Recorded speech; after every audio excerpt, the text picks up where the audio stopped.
In the lab area, be sure to wear safety goggles. There may be unexpected hazards in the area. And for this experiment, we use methane, which is a flammable chemical. Flammable means it can easily catch on fire.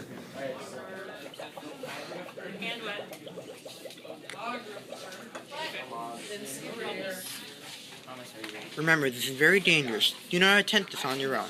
Okay, so hold you back. Thomas, goggles down. Ready? Hold her down away from you. There are four states of matter, that is, solid, liquid, gas, and plasma. In this experiment, there were three that were used: liquid, water, gas, methane, and when there was a spark, there was plasma, which was the fire. So, methane has a lower density than water, which means it is able to be on top of the water for this experiment.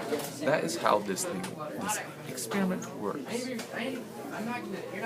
This is a particle diagram of methane and water.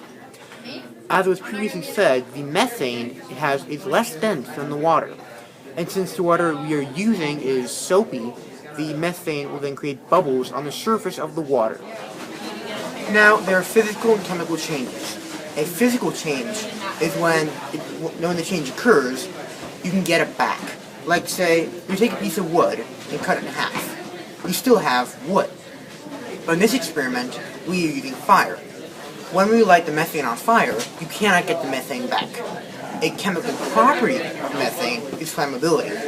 Because of this, when we light it on fire, you get the chemical change. Now, like for water, let's say, because we're using that too. Water, a physical property of that can be frozen, or has a freezing point of roughly 0 degrees Celsius or 30 degrees Fahrenheit. That means that physical property of water, the physical change would be it's freezing into ice or melting from ice into water. A very important part of every experiment is the scientific method. The scientific method consists of a few things. You have to state a problem. You have to look around you and see what the problem is. Then you have to observe. You have to observe before you do an experiment. Then you have to form a hypothesis. This is an educated guess based on what you've seen. Then you have to test that hypothesis by doing an experiment. Now, the experiment, in our case, would be taking a liquid nitrogen ball. We are seeing if the temperature of the ball will affect how high it bounces. If it gets colder, will it get hotter? When it gets hotter or colder, will it bounce with even greater intensity? Or will it just fall on the ground and die? That's what we're trying to answer here. So our experiment will be cooling the ball with liquid nitrogen, dropping it, and seeing what comes next.